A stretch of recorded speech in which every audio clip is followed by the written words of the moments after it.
नमस्कार। 2024 के चुनाव के बाद क्या होगा? कैसी सरकार आएगी? क्या इंडिया गठबंधन जीतेगा या फिर मोदी दोबारा सत्ता में लौटेंगे?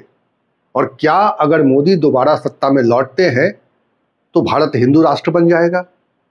अल्पसंख्यकों के अधिकार कम हो जाएंगे? क्या संविधान में कोई परिवर्तन होगा? और अगर संविधान में कोई परिवर्तन होगा तो वो परिवर्तन क्या क्या हो सकते हैं? ये सवाल इस वक्त देश के तमाम लोगों के दिमाग में चल रहा है, लेकिन होने वाला क्या है ये हम और आप नहीं जानते हैं, ये विशेषज्ञ जानते हैं।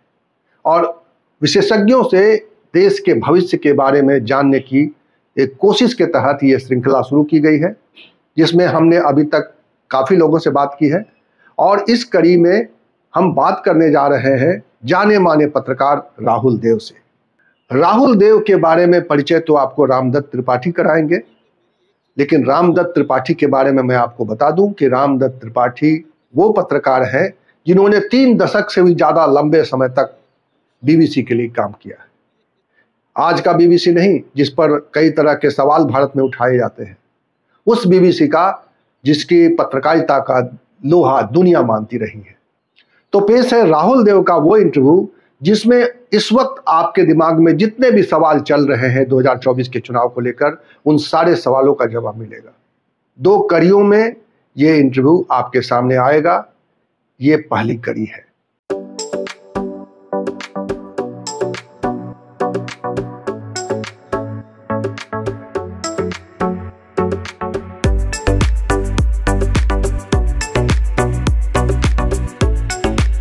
नमस्कार। लोकसभा चुनाव के इस विमर्श में आज हमारे साथ मेहमान हैं श्री राहुल देव। राहुल देव देश के जाने माने पत्रकार हैं। जनसत्ता जो अखबार है, राजनीति क्षेत्रों में बहुत जाना पहचाना अखबार है, उसके संपादक रहे हैं। इसके अलावा भी लगातार समसामयिक और राजनीतिक, सामाजिक और भाषाई विषयों पर आप सक्रिय रहते हैं। तो आज की बातचीत में राहुल जी, हम इसी चुनाव के संदर्भ में जानना चाहेंगे कि आप किस नजरिए से देखते हैं। बेसिकली आपकी ओपिनियन क्या है जो इस समय विमर्श चल रहा है, और विशेष करके ये जो 2-3 दिनों से प्रधानमंत्री नरेंद्र मोदी जी ने जो नया एक पॉलिटिकल डिस्कोर्स शुरू किया है, और वो देश के मुसलमानों को टारगेट करके। मेरी माता और बहनों की जिंदगी में सोना वो सिर्फ शो करने के लिए नहीं होता है, उसके स्वाभिमान से जुड़ा हुआ है। उसका मंगलसूत्र वो एक सोने का कीमत का मुद्दा नहीं है, उसके जीवन के सपनों से जुड़ा हुआ है। तुम उसे छीनने की बात कर रहे हो अपने मैनिफेस्टो में। गोल्ड ले लेंगे, सबको वितरित कर देंगे। और पहले जब उनकी सरकार थी, उन्होंने कहा था कि देश की संपत्ति पर पहला अधिकार मुसलमानों का है, कि वो माताओं बहनों का सोने का हिसाब करेंगे, उसकी जड़ती करेंगे, जानकारी लेंगे और फिर उस संपत्ति को बांट देंगे और उनको बांटेंगे जिनको मनमोहन सिंह जी की सरकार ने कहा था कि संपत्ति पर पहला अधिकार मुसलमानों का है। भाइयों बहनों, ये अर्बन नक्सल की सोच, मेरी माताओं बहनों, ये आपका मंगलसूत्र भी बचने नहीं देंगे, यहां तक जाएंगे, मैं कहने आया हूं। तो आपको क्या लगता है, इसकी जरूरत क्या पड़ी और वो क्या साधना क्या चाहते हैं इससे? पहले तो बहुत धन्यवाद रामदत्त जी, मुझे इस चर्चा में शामिल करने के लिए। ये सौभाग्य ही है कि आपसे बात कर रहे हैं। Thank you. ये प्रधानमंत्री जी जो करने की कोशिश कर रहे हैं वो तो बहुत साफ है कि वो भारत के मतदाताओं को, भारत के नागरिकों को 2 अलग-अलग दृष्टियों से देखते हैं। उनके लिए हालांकि वो कहते हैं कि वो 140 करोड़ के प्रतिनिधि हैं और सारे भाषणों में इसकी बात करते हैं। अब नहीं कर रहे हैं उतना, इससे पहले 140 करोड़ भारतीय और विदेशों में भी ये कहते रहे हैं और उसके एकमात्र और सबसे सच्चे प्रतिनिधि के रूप में अपने को प्रस्तुत करते रहे हैं। लेकिन इन पिछले 3-4 दिनों में और उससे पहले भी वो कर चुके हैं, लेकिन अभी जिस निरंतरता से वो कर रहे हैं इस चुनाव अभियान के क्रम में, कि उनके लिए एक हिंदू भारत है और एक वो भारत है जिसमें मुसलमान रहते हैं। अब वो उसको भारत कहेंगे या हिंदुस्तान कहेंगे या कुछ और कहेंगे, मैं नहीं जानता, लेकिन उनके लिए भारत और भारतीय दो तरह के हैं। एक वो जिन पर उनको लगातार हमला करना है, और वो जो 80-85% हिंदू भारत है वो उसी को संबोधित कर रहे हैं और उसको ये बता रहे हैं कि ये जो बाकी 20 करोड़ 14% या 15% मुसलमान हैं, ये तुम्हारे दरअसल शत्रु हैं, ये तुम्हारे नहीं हैं, ये अलग हैं, ये भारत के भी नहीं हैं। और ये जो कांग्रेस है, जो मुख्य विरोधी दल है, ये तुम 80% हिंदुओं के साथ नहीं है, ये तुम्हारे खिलाफ है, तुम्हारी शत्रु है, और ये केवल इन 20 करोड़ मुसलमानों के हितों की चिंता करती है। ये मुस्लिम तुष्टीकरण है, ये बहुत पुराना आरोप है, लेकिन इतना स्पष्ट दो टूक विभाजन एक प्रधानमंत्री के तौर पर स्वयं मोदी जी ने भी कभी नहीं किया, जहां तक मैं समझता हूं। ये एक उनका नया रूप हमारे सामने आया है। नहीं तो जो जिन तथ्यों के आधार पर वो इस तरह की बातें कह रहे हैं, बहुत फूहड़ है, उन तथ्यों में कोई दम लगता है? विशेष करके कांग्रेस के घोषणा पत्र।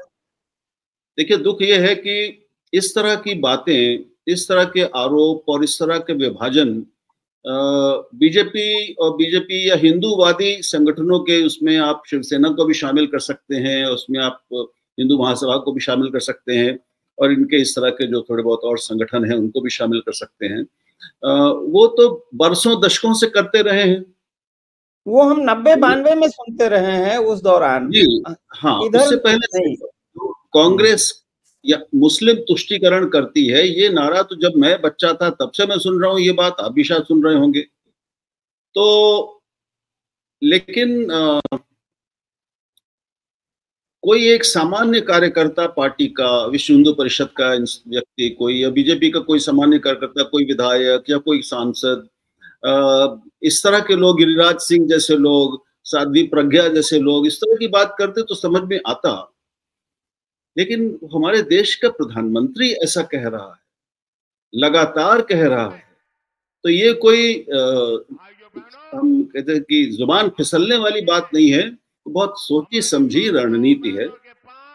और इससे जो मुझे एक चीज पता चल रही है कि वो घबराए हुए हैं, वो परेशान हैं, वो विचलित हो गए हैं। जमीनी स्थिति, हमारे जो मुख्य टीवी चैनल हैं वो जो दिखा रहे हैं, वैसी उतनी गुलाबी नहीं है तस्वीर। अगर होती तो हमें कहीं एक ज्यादा आत्मविश्वास से भरे हुए, आश्वस्त और सकारात्मक बातें करने वाले, अपने ही सकारात्मक कामों को गिनाने वाले, जो हमने उनका रूप भी देखा है, जब वो अपनी उपलब्धियां गिनाते हैं, हमने उनको देखा है, 15 अगस्त पे देखा है और अवसरों पर देखा है, और बहुत सारी चीजें हैं जिनका बखान वो कर सकते हैं कि हमने ये किया, लेकिन अब उनका सारा जोर वो सब भूल गए हैं, अपनी स्वयं की उपलब्धियां भूल गए हैं। अब उनका सारा जोर कांग्रेस को हिंदुओं का दुश्मन साबित करने पर लग रहा। ये इतनी गंभीर रूप से घातक, आत्मघाती और भारत घाती, ये देशघाती बातें हैं कि इसका असर बरसों रहेगा, और ऐसा करके वो देश को तो चोट पहुंचा ही रहे हैं। देश की जो अंतर्राष्ट्रीय वैश्विक स्थिति है, जो उसकी छवि है, उसको भी नुकसान पहुंचा रहे हैं और अपनी छवि को खंडित कर रहे हैं। आज सारी दुनिया इस चुनाव को देख रही है। जो हमारे बच्चे स्कूलों में पढ़ते हैं, साथ साथ रहते हैं, खेलते हैं, कूदते हैं, टिफिन साथ खाते हैं, क्योंकि आजकल ये जो मीडिया कंजम्पशन केवल वयस्कों तक सीमित नहीं है, घर में टीवी है ड्राइंग रूम में, तो इसका बच्चों के साइकोलॉजी पे कितना घातक प्रभाव पड़ेगा। हम जिनके साथ उठना बैठना है, रहना है समाज में, वो तो राजनीति नहीं समझते कि ये राजनीति के लिए है। बहुत भयानक प्रभाव पड़ेगा, पड़ रहा है, पड़ चुका है। ये कोई आज ही नहीं हुआ, ये तो बहुत पुरानी रणनीति है, बहुत पुरानी एक विचारधारा भी हम कह सकते हैं। लेकिन दुख की बात क्या है, ये आख्यान अपने आप में इस तरह की बातें, मुस्लिम तुष्टिकरण के तथा कथित उदाहरण, ये कोई नए नहीं है, हम और आप ये बरसों से सुन रहे हैं। जी जी। नया वो ये है कि एक तो देश का प्रधानमंत्री ये कह रहा है, लगातार कह रहा है, और झूठ के आधार पे कह रहा है, असत्य और अफवाहों के और ऐसे तथा कथित तथ्यों के, असत्यों के आधार पे कह रहा है, जिनकी असलियत प्रधानमंत्री होने के नाते वो खुद जानते हैं। वो जानते हैं कि सरकारी आंकड़ों के अनुसार ही भारत में अलग अलग धर्मों के अनुयायियों की जनसंख्या वृद्धि दर या जन्म दर जिसको कहते हैं, उसके क्या ट्रेंड्स हैं पिछले कई सालों के, ये सरकारी आंकड़े हैं। तो वो उनके सामने वो ना आए हो, ये असंभव है। वो जानते हैं और देश को ये जानना चाहिए, और बहुत सारे लोगों ने लिखा, इस पर भी चर्चाएं हुई हैं कि मुसलमानों की जन्म दर लगातार गिर रही है, वैसे ही जैसे हिंदुओं की जन्म दर भी गिर रही है। और एक समय हिंदू, मुसलमान और सभी की जन्म दर काफी ऊंची थी। वो धीरे धीरे शिक्षा और विकास के साथ साथ देश के हर हिस्से में कम हो रही है। उन हिस्सों में भी कम हो रही है जो पारंपरिक तौर पे अशिक्षा ज्यादा रही है, यानी समूचा जो हम हिंदी भारत जिसको कहेंगे, उत्तर प्रदेश, बिहार, मध्य प्रदेश, राजस्थान आदि, ये सब, यहाँ पर जनसंख्या दक्षिण और पश्चिम के प्रदेशों की तुलना में ज्यादा रही है, जनसंख्या वृद्धि दर, जन्म दर। अब इन इलाकों में भी जन्म दर कम हो रही है, हालांकि वो फिर भी दक्षिण से कहीं काफी आगे है। और मुस्लिम जन्म दर वो भी अब घटकर जो जिसे रिप्लेसमेंट लेवल कहते हैं जनसंख्या की, उसमें उसके लगभग बराबर आ गई है। यानी उसके बाद फिर जनसंख्या का जो प्रतिशत है वो बढ़ना रुक जाता है किसी भी समुदाय का। तो मुसलमान वहां पर आ रहे हैं। जैसे दक्षिण में देखिए आप, केरल में और दूसरे दक्षिण भारतीय राज्यों में, वहां पे जो राष्ट्रीय जन्म दर है उसके औसत से भी कम हो गई है मुस्लिम जन्म दर, हिंदू जन्म दर भी, क्रिश्चियन जन्म दर भी। तो इसका मतलब क्या है कि जहां जहां शिक्षा और विकास और सामाजिक विकास ज्यादा हुआ है, जहां स्त्रियों की शिक्षा और स्थिति में जहां सुधार हुआ है, उसी के अनुरूप और बिल्कुल उसी अनुपात में जन्म दर भी घटी है। पूरे देश में इसके उदाहरण, ये वो जानते हैं, लेकिन उनके मुंह से बार बार ये निकल रहा है कि जो बच्चे ज्यादा पैदा करते हैं, जो सबसे घटिया, सबसे दुर्भाग्यपूर्ण और विभाजक जहरीली बातें कही जा सकती हैं, एक कही जाती रही हैं मुसलमानों के बारे में, उनको जब देश का प्रधानमंत्री बोलता है तो उनको एक नई वैधता मिलती है। तो देश के वो करोड़ों लोग जो उन पर विश्वास करते हैं, उन पर आस्था रखते हैं, वो प्रधानमंत्री हैं। वो देश ही नहीं, उनको पूरी दुनिया भी सुन रही है, तो दुनिया भी उनके बारे में एक राय बना रही होगी। लेकिन हमारे देश की कच्ची उम्र के लोग जो ये सारी जनसंख्या के आंकड़े नहीं पढ़ते, जो बड़े विद्वत्तापूर्ण लेख नहीं पढ़ते, वो इसको सच मान लेंगे। और फिर यही जो ये एक स्टीरियोटाइप बना हुआ है, ये आगे बढ़ता जाएगा। अब मंगलसूत्र की बात देखिए, ये भयानक बात ही, आज तक तो ऐसी कभी हुई ही नहीं। वो ये कह रहे हैं, लोगों को बता रहे हैं कि ये जो मुसलमान हैं और ये जो कांग्रेस वाले हैं जो मुसलमानों का ही हित चाहते हैं, ये हिंदू स्त्रियों के सुहाग पर हमला कर देंगे, क्योंकि मंगलसूत्र का मतलब तो सुहाग है। सिंदूर और मंगलसूत्र ये दो हमारी हिंदू विवाहित सुहाग के सबसे बड़े प्रतीक हैं और चिन्ह हैं। आप लोगों को ये कह रहे हैं कि कांग्रेस हिंदू स्त्रियों के सुहाग पर हमला करेगी, उसको मंगलसूत्र छीन लेगी। ये सब क्या कह रहे हैं वो, कि ये कांग्रेस के मैनिफेस्टो में लिखा हुआ है कि अगर आपके पास 2 घर हैं, एक गांव में एक शहर में, तो ये आपके 2 में से एक घर ले लेंगे, उसको बांट देंगे, मुसलमानों में बांट देंगे। ये अद्भुत बातें हैं। मैंने राहुल जी, एक संस्कृत में एक शब्द है प्रज्ञापराध। प्रज्ञापराध का मतलब ये होता है कि आप जानबूझ के कोई ये काम कर रहे हैं, ऐसा नहीं है कि आपको पता नहीं है। एक बात, एक तो उनके बारे में, दूसरे जैसे आपने कांग्रेस के मैनिफेस्टो के हवाले से वो कह रहे हैं, तो आजकल ये जो ऑनलाइन का जमाना है, इसमें कोई भी आदमी चेक कर सकता है। आपके पास तो फिजिकल कॉपी होगी पेपर की, लेकिन कोई भी ऑनलाइन चेक कर सकता है कि भाई कांग्रेस के मैनिफेस्टो में है या नहीं है।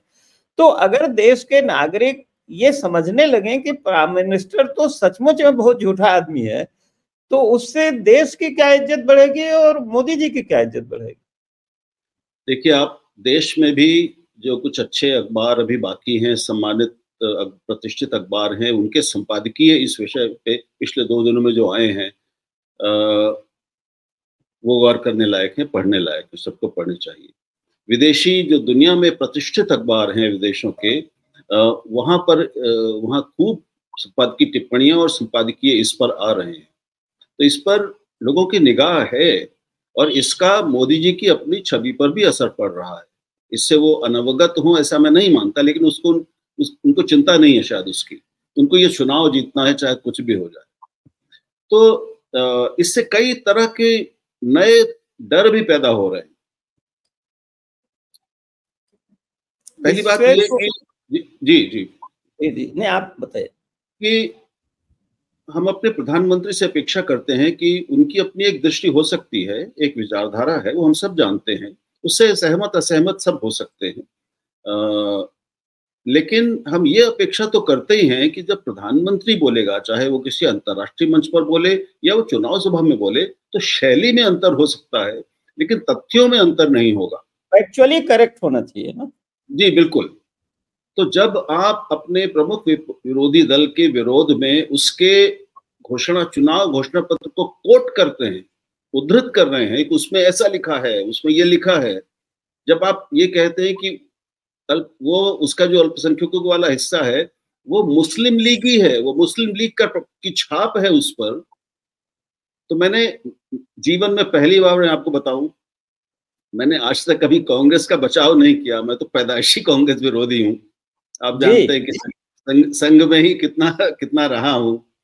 तो मैंने पहली बार कांग्रेस का पूरा घोषणा पत्र एक एक शब्द पढ़ा, इसी बहाने पढ़ने को आप और मैंने ढूंढा कि भाई ये कहाँ है उसमें बातें, इस तरह की बातें अगर हैं तो ये तो बहुत बड़ी बात है। मुझे तो नहीं मिला। मुझे उनके जो अल्पसंख्यक वाला जो अंश है कांग्रेस के घोषणा पत्र का, उसका एक एक मैंने 2 बार पढ़ा। भाई इसमें मुस्लिम लीग की छाप कहाँ है, इसमें मुसलमानों को सब कुछ देने की बात कहाँ है।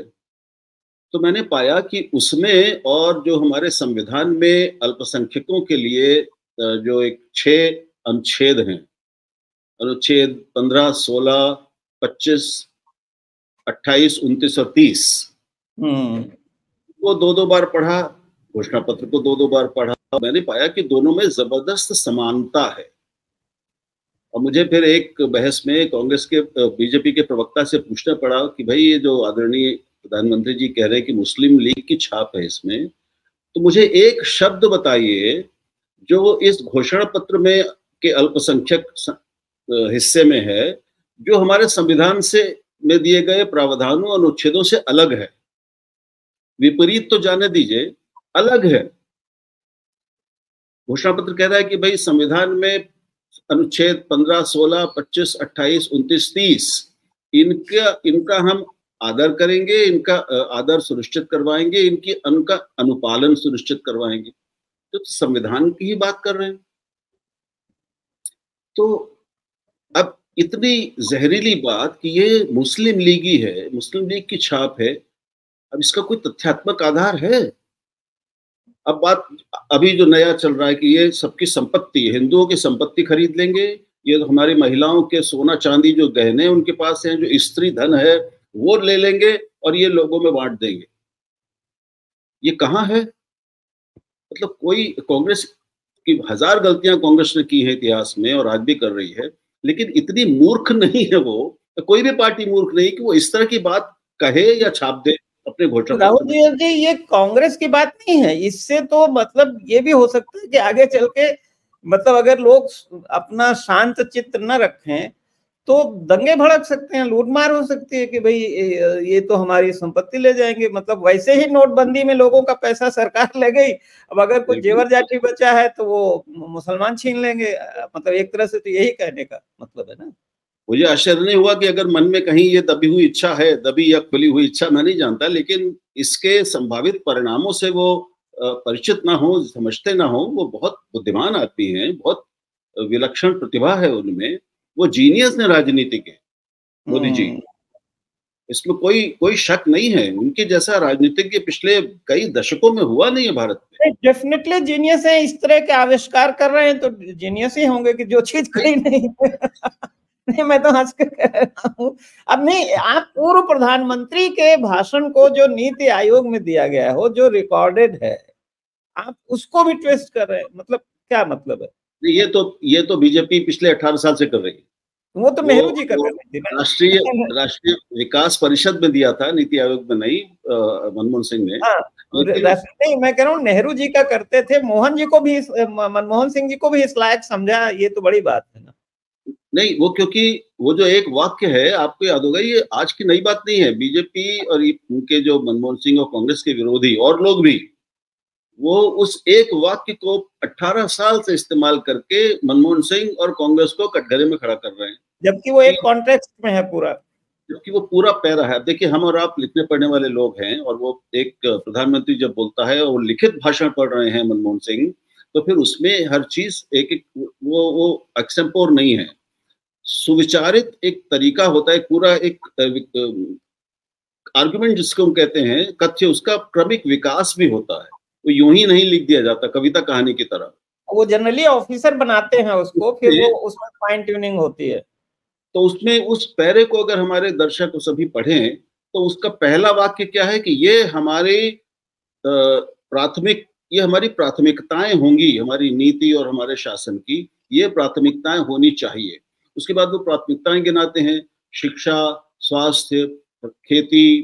फिर वो उन वर्गों पर आते हैं, अनुसूचित जाति, अनुसूचित जनजातियां, महिलाएं, बच्चे और अल्पसंख्यक, विशेष तौर पर मुस्लिम, ये सबसे अंत में आता है। इन पर हमें फिर वो सब प्लान्स की बात करते हैं। बजट में हम जानते हैं कि प्लान होते हैं, फिर कंपोनेंट होते रहे हमेशा से। तो ट्राइबल्स का सब प्लान होता है, एक शेड्यूल कास्ट सब प्लान होता है। उनमें हमें ज्यादा ध्यान देना पड़ेगा, ज्यादा निवेश करना पड़ेगा, उनको हमें उनका अनुपालन करना पड़ेगा। ये सारी बातें कर रहे हुए अंत में वो कहते हैं कि ये हैं हमारी वरीयताएं, और इनके लिए हमें विशेष प्रयोग और विशेष प्रयास करने होंगे। अल्पसंख्यकों में, और अल्पसंख्यक कैसे केवल मुसलमान है भारत में, लेकिन वो विशेष रूप से कह रहे हैं इसलिए कि उससे पहले ही सच्चर कमेटी की रिपोर्ट आई थी, जिसमें मुसलमानों की सामाजिक, शैक्षिक और आर्थिक दशा कई जगह अनुसूचित जातियों से भी नीचे पाई गई थी। उसमें भी इक्विटेबल की बात हो रही है, मतलब जो इक्विटेबल शब्द जब आता है तो वो एक न्याय संगत हिस्सेदारी की बात होती है। बिल्कुल। और जो हम जानते हैं कि लिखते हैं हम जवाब, तो हम एक तो शीर्षक होता है, ऊपर से शुरू करते हैं, जो अंतिम वाक्य होता है हमारा वो उपसंहार होता है, समिंग अप। यानी हमने जो पूरा कहा है, जो कहा है, उसका जो सार है, निचोड़ है, वो अंत में। अब उस अंतिम वाक्य को, वो अगर आप उसको ही बाकी सबको भुला दें, उसकी बात भी ना करें, उसी को पकड़ के बैठ जाएं कि ये तो देखिए केवल मुसलमानों के लिए सोचते हैं, तो इससे दुर्भाग्यपूर्ण क्या होगा। एक चीज होती है निर्वचन, एक संवैधानिक शब्द है इंटरप्रिटेशन। तो ये निर्वचन की जगह ये दुर्वचन भी है और दुर्निर्वचन भी है, यानी ग्रॉस मिस इंटरप्रिटेशन। और ये एक प्रधानमंत्री कर रहे हैं, ये बहुत ज्यादा दुखद है। और मैं समझता हूँ कि मकसद क्या हो सकता है इसकी, तो निंदा सब लोग कर रहे हैं। क्या ये जो इधर नैरेटिव चल रहा था पब्लिक डिस्कोर्स में, पॉलिटिकल भी है लेकिन पब्लिक डिस्कोर्स में जहां जाता हूं, लोगों से बात करता हूं, तो लोग कहते हैं कि साहब हमारी समस्या बेरोजगारी है, हमारी समस्या महंगाई है, और हमारी समस्या सीमाओं पे है, लद्दाख वगैरह में। ये मेन बातें आती हैं कि जिसमें मोदी ने, तो क्या उसको वो बदलना चाहते हैं कि लोग अब उसके बजाय हिंदू मुस्लिम पे और आपस में ये सब बात करें, लड़े? बिल्कुल। अभी पिछले दिनों कई रिपोर्ट्स आई हैं। अब रोजगार पर, भारत में जो रोजगार की स्थिति है, उस पर एक बहुत प्रतिष्ठित संस्थान की, आर्थिक संस्थान के एक अध्ययन किया। उसने रिपोर्ट बताई कि 18 से 24-25 साल तक के युवाओं में 42 से 44% बेरोजगार हैं। जी जी। 2 दिन पहले यहाँ पे खबर छपी अखबारों में कि दिल्ली आईआईटी के 22% ग्रेजुएट्स को, स्नातकों को, दिल्ली आईआईटी के, उनको नौकरी नहीं मिल रही, बेरोजगार है। मिल रही, उनका पैकेज अब बहुत कम हो गया है। पैकेज तो बहुत ही ज्यादा कम हो गए हैं। 7-7 लाख रुपए वार्षिक की नौकरियां मिल रही हैं आईआईटी के लोग, बच्चों को। और छंटनी बहुत तेज हो रही है। महिलाओं की जो भागीदारी है लेबर फोर्स में, जिसको कहते हैं, जो एक देश के आर्थिक और औद्योगिक विकास के एक बड़ा पैमाना माना जाता है, कि महिलाओं की भागीदारी रोजगार में कितनी है, वो निरंतर कम हो रही है, अपने निम्नतम स्तर पर आ गई। तो अब ये और लोगों को महसूस हो रहा है कि नौकरियां कहीं है नहीं। बड़ी कंपनियां भी, अभी एक बड़ी कंपनी ने कितने 6 या 7 हजार लोगों को निकाल दिया, आईटी कंपनी ने, जिस आईटी का बहुत ये वो करते हैं। तो निजी क्षेत्र, सरकारी नौकरियों की क्या स्थिति है कि जो सैंक्शनड थी, आपको भी पता है, अब नई भर्तियां नहीं हो रही। जो रिटायर हो गया उसकी जगह को भरा नहीं जाएगा, तो फिर ये नया निवेश हो नहीं रहा है, निजी क्षेत्र में भी संकुचन हो रहा है। ये है असलियतें हमारे देश की। युवा को रोजगार नहीं चाहिए। युवा को बरगलाना भी उतना ही आसान है जितना रोजगार देकर उसको अपने उसमें करना। महंगाई, अभी आप भी जानते हैं, एक बहुत प्रतिष्ठित संस्था ने सर्वेक्षण किया और उसके नतीजे आए कि लोगों की निगाह में उन असली मुद्दे क्या हैं। सबसे पहला मुद्दा था, आप जानते हैं, बेरोजगारी 27%। दूसरा मुद्दा था महंगाई 23%। फिर था भ्रष्टाचार 8%, और भी हैं, बीच में 1-2 और थे। राम मंदिर 8% और हिंदुत्व 2%। यह है असलियत, 2%। तो अब ये जो, अब मोदी जी क्या कर रहे हैं और बीजेपी क्या कर रही है इस समय, वो उसने बेरोजगारी पर कहने के लिए उनके पास कुछ नहीं है। अभी आप देखिए, उनके बीजेपी के घोषणा पत्र में कोई भी एक निश्चित संख्या और लक्ष्य उन्होंने नहीं बताया है कि हम अगले 5 साल में इतने रोजगारों का निर्माण करेंगे। उन्होंने 14 में गलती कर दी थी कि 2 करोड़ प्रतिवर्ष करेंगे, जो नहीं हो पाया। तो अब वो कह रहे हैं कि हम रोजगार बढ़ाएंगे। इससे ज्यादा ढुलमुल और बिल्कुल ओपन एंडेड बात क्या हो सकती है। कोई निश्चित लक्ष्य और उन्होंने अपने सामने टारगेट रखा नहीं है, अपने को कमिट नहीं किया है किसी भी एक संस्था से, संख्या से, किसी भी चीज में। ये बहुत एक विशेष चीज है बीजेपी के घोषणा पत्र की। कांग्रेस का घोषणा पत्र स्पेसिफिक वायदे कर रहा है। 1 लाख प्रतिवर्ष की अप्रेंटिसशिप एक्ट बनाएंगे, यानी हर स्नातक को 1 लाख रुपए प्रतिवर्ष की 1 साल की अप्रेंटिसशिप मिलेगी। महिलाओं को 1500 रुपए, 1000 रुपए निश्चित मिलेंगे हर गरीब घर की, हर महिला को। ये अब कैसे पूरे होंगे मैं नहीं जानता हूं, लेकिन उन्होंने बहुत स्पेसिफिक वायदे किए। बीजेपी ने वायदे बहुत सारे किए हैं, स्पेसिफिक कुछ नहीं किया है।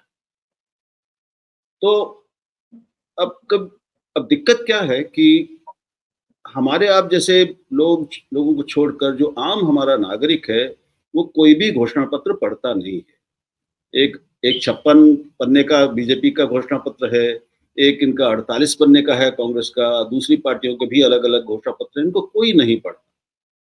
ये केवल एक रस्म अदायगी होती है और उसे एक माहौल बनाया जाता है। ये मोदी जी को भी पता है, ये हर नेता को पता है, चाहे वो कांग्रेस में हो या किसी भी पार्टी में। तो उसको पता है कि ये जो हमने बारीक जो लिखा है उसको तो कोई पढ़ेगा नहीं। हमारा काम, लोग मेरे भाषण को सुनकर राय बनाएंगे, और वो भाषणों में उनके लिए जो देश के असली मुद्दे हैं उनसे नहीं, उनको जो 2% मुद्दा है, जो दोनों को मिला ले, मान लीजिए बीजेपी राम मंदिर और हिंदुत्व को मिला ले तो 8 और 2% मिलकर 10% लोगों के लिए जो कुल मुद्दा है, सारा ध्यान मोदी जी का उस पर है। और अब उसकी भी वो बात कम कर रहे हैं। हिंदू मुसलमान खाई को बढ़ाने की बात कर रहे हैं, हिंदुओं को मुसलमानों के खिलाफ खड़े करने की बात कर रहे हैं, वाली बात कर रहे हैं, झगड़ा लगाने वाली बात कर रहे हैं। एक मेरा एक कुछ मुझे बाप से बात करते करते मुझे लग रहा है कि जैसे कहीं ऐसा तो नहीं है कि प्रधानमंत्री और जो लोग सत्ता में इस तरह बैठते हैं और खास करके मीडिया को कंट्रोल करते हैं। अभी मैंने पढ़ा कहीं कि अभी ऑस्ट्रेलियन जो टेलीविजन चैनल है एबीसी न्यूज, उसको ये वीजा डिनाई कर रहे थे, और भी कई लोग जो इलेक्शन कवरेज के लिए आ रहे थे वीजा डिनाई कर रहे हैं, और तमाम कंट्रोल आप सबको पता है। उसकी एबीसी की संवाददाता को देश छोड़ने के लिए कह दिया गया। जी जी, तो आपको पता है कि किस किस तरह के कंट्रोल हैं, तो उसका नतीजा ये है कि लोगों की आवाज सुनाई नहीं दे रही थी। ये अपने मेक बिलीव वर्ल्ड में, अपना इको चैम्बर में चापलूसों से घिरे होके रह रहे थे। चुनाव जब आया तो रियलिटी पता चल रही, क्योंकि सब टीवी वाले भी गांव-गांव जा रहे हैं और इंटेलिजेंस का भी इनपुट इनको मिला, और उसका सबसे बड़ा सबूत वोटिंग है। तो कहीं ऐसा तो नहीं कि इनको लगा कि हमारे पैरों के नीचे की तो जमीन खिसक गई, हम समझ रहे थे कि राम मंदिर का उद्घाटन कर देंगे और हम शौचालय बना देंगे, 5 किलो राशन दे देंगे और हम सारा आ जाएगा। तो उनको इस बात का एहसास हो गया, लगता है कि हमारे पैरों के नीचे से जमीन खिसक रही है। निश्चित रूप से मैंने कहा ही कि वो विचलित हो गए, वो परेशान हैं, वरना मुझे नहीं लगता कि वो इस तरह की बातें करते, क्योंकि उनको भी पता है कि वो क्या कह रहे हैं और उसका असर क्या होगा और उसको देश में और दुनिया में कैसे देखा जाएगा। और वो एक कुछ लोगों को उन्होंने जरूर मान लिया है कि दुनिया में उनकी जय जयकार होती है और वो विश्व के सबसे बड़े, सबसे लोकप्रिय नेता माने जाते हैं, लेकिन असलियत कुछ और है। असलियत वो तो जानते ही हैं, हम और आप भले ही ना जानते हैं, जनता को तक ना पहुंचने दी जाती हो। तो इस सब से उनको तो नुकसान होगा ही, देश को भी नुकसान होगा, और कुल मिलाकर ये कि वो अगले चुनाव जीत जाएंगे, मुझे इसमें कोई शक नहीं, भले ही सीटें कम हो, क्योंकि विपक्ष कमजोर है। कोई युद्ध की जो ये रणभूमि है, ये समतल नहीं है, बड़ी विषम, ये लेवल प्लेइंग फील्ड नहीं है। प्रधानमंत्री के जो ये वक्तव्य है उन पे चुनाव आयोग मौन है। अगर कोई दूसरा समय होता तो चुनाव आयोग स्वतः संज्ञान लेके कम से कम एक स्पष्टीकरण तो मांगता। आपको याद होगा कि बाल ठाकरे को कई दशक पहले एक चुनाव अभियान में मुस्लिम विरोधी बात करने के लिए, सांप्रदायिक बात करने के लिए उनको 6 साल के लिए चुनाव लड़ने से, भाग लेने से वंचित कर दिया गया था। उनको सजा मिली थी जी, इसी भारत के चुनाव आयोग ने दी थी सजा उनको। अब तो उनसे ज्यादा गंभीर बातें हो रही, लेकिन ना, मैं नहीं समझता कि हमें आपको इस पर कोई आश्चर्य है, क्योंकि हम जानते हैं कि ये जो चुनाव आयुक्त हैं ये कैसे बनाए गए हैं और क्यों बनाए गए हैं। उनका चयन किन गुणों के आधार पर किया गया है। वो उनकी कोई निष्पक्षता, उनके साहस, उनकी संविधान के प्रति प्रतिबद्धता के कारण नहीं किया गया है। वो एक व्यक्ति और एक विचारधारा और एक पार्टी की प्रति प्रतिबद्धता के कारण उनका चुनाव किया गया है, चयन किया गया है। अच्छा, अगर मैं आपकी बात मान भी लूं कि वो चुनाव जीत जाएंगे, मैं उसको डिस्प्यूट नहीं कर रहा हूं फॉर द टाइमिंग, हालांकि क्योंकि अभी पहला फेज हुआ है, कुछ सेटबैक है सुनाई दे रहा, आगे अभी बहुत बाकी है। लेकिन जो मोदी जी की जो कार्यप्रणाली है और पार्टी के अंदर भी जिस तरह का उन्होंने वर्चस्व बना रखा है, कौन मुख्यमंत्री होगा कौन नहीं होगा, और मंत्रियों को भी कोई पावर नहीं है, सारी नीतियां पीएमओ में बन रही हैं, सारा फाइनेंशियल जो है वो उनके पास है। तो ये लोकतंत्र के लिए कितना हितकर है ये जो काम करने का तरीका है? या कुछ लोगों को तो लगता है कि अगली बार अगला कार्यकाल अगर इनको मिलता है तो ये जो बचा खुचा लोकतंत्र है वो भी नहीं रहेगा, और मीडिया पे जितना अंकुश है, और संसद चलती नहीं है, विधानसभाएं ज्यादा चलती नहीं है, तो ये क्या होने वाला है आपको? लोकतंत्र के लिए तो हमारे बहुत गंभीर संकट है, और अगली बार के इनके कार्यकाल में निश्चित रूप से हमारे लोकतंत्र और संविधान दोनों की आत्मा पर गंभीर प्रहार किए जाएंगे, मुझे इसमें कोई संदेह नहीं। मैं अभी परसों कुछ एक बाजार में गया था, तो एक हमारे परिचित दुकानदार से बात होने लगी। वो जानते हैं मैं पत्रकार हूं, तो देश दुनिया की बातें मुझसे करते हैं। मैंने पूछा किसको वोट देते हैं आप, किसको देंगे? बोले बीजेपी, तो हम हमेशा से उनको ही देते हैं। अच्छा ठीक है, बोले लेकिन आप बताइए कैसा है? तो आप बताइए क्या लग रहा है, कुछ बदलाव लग रहा है? तो उन्होंने ये कहा कि ये तो ठीक है, वोट तो हम उनको ही देंगे, लेकिन क्योंकि सामने कोई है भी नहीं और मोदी जी को ही हमने वोट दिया है, बीजेपी को ही उनको देंगे, लेकिन ये चिंता मुझे जरूर है कि ये तानाशाही कुछ लग आ रही है, तानाशाह होते जा रहे हैं, ये कुछ अच्छा नहीं लग रहा मुझे भीतर से। तो ये उनके अपने अगर समर्थक भी ये महसूस कर रहे हैं और निश्चित रूप से कर रहे हैं। लोगों से बात करने पे समझ में आता है कि लोग समझदार हैं, लोग इतने मूर्ख नहीं हैं। नहीं, बिल्कुल नहीं। तो इसका असर तो दिखेगा। अभी जो स्थिति है, मैंने जो कहा चुनाव परिणाम के बारे में, वो इसलिए कहा कि देखिए 4 चीजें मैं मानता हूं कि किसी भी युद्ध के लिए और विशेष तौर पे चुनाव के युद्ध के लिए जरूरी होती है। नेतृत्व, नीतियां, संगठन और संसाधन। ये 4 चीजें चाहिए, आप भी सहमत होंगे। जी जी। इन चारों में जब समानता मतलब दोनों सेनाएं इनमें आसपास हो, बहुत ज्यादा फर्क ना हो, तब तो एक बराबर की लड़ाई होती है। अभी आप देखिए कि इन चारों में ही बीजेपी बनाम जो इंडिया गठबंधन है, उसमें कोई समानता, कोई लेवल प्लेइंग फील्ड कोई है ही नहीं। है कि नहीं? नेतृत्व पर कोई स्पष्टता नहीं है, नीतियां कोई स्पष्ट नहीं है, सब अलग अलग मैनिफेस्टो रिलीज कर रहे हैं, अपनी अलग अलग तरह की बातें कर रहे हैं। और इतने गठबंधन के भागीदार हैं, उनमें से कोई उठ के परसों कोई बात कर देता है। एक वो उदय निधि ने सनातन पर बोल दिया, तो वो पूरे मतलब ये तो राजनीति में जायज है, होगा ही, तो बीजेपी ने और मोदी जी ने उसको पूरे इंडिया गठबंधन पर चस्पा कर दिया कि जैसे ये गठबंधन की राय हो। तो इतने सारे लोग हैं, यहाँ पर क्या है कि उनकी इच्छा और उनकी जो उन्होंने लाइन बना दी, उसके खिलाफ पार्टी कार्यकर्ता निकलते नहीं है। सब किसी की हिम्मत नहीं है, किसी मंत्री की हिम्मत नहीं है, किसी मुख्यमंत्री की हिम्मत नहीं है। सबको एक लाइन दे दी गई है, दे दी जाती है, वो उसको दोहराते रहते हैं तोते की तरह। वहां पर तो कोई नियंत्रण कोई है कि नहीं किसी का, ना तो कोई कन्वीनर है, ना कोई अध्यक्ष है, ना कोई एक सबको स्वीकार्य नेता है। संसाधनों में भी इलेक्टोरल बॉन्ड्स की जो चीजें सामने आई, उन्होंने बता दिया कि कितनी असमानता है। 6 साढ़े 6,000 पौने 7,000 बीजेपी और बाकी सब दूसरी तरफ। इलेक्टोरल बॉन्ड केवल असमानता नहीं है, वो तो बड़ा क्रिमिनल मतलब ढंग से एक्सटॉर्शन। मेरी एक जिज्ञासा है कि जो मोदी जी का जो तानाशाही वाला एक ट्रेट है, जो सब कुछ केंद्रित करने वाला पार्टी का, सब कुछ का, उनके तौर तरीकों का क्या, या ये इलेक्टोरल बॉन्ड और इन सब चीजों को मोहन भागवत जी का सपोर्ट है?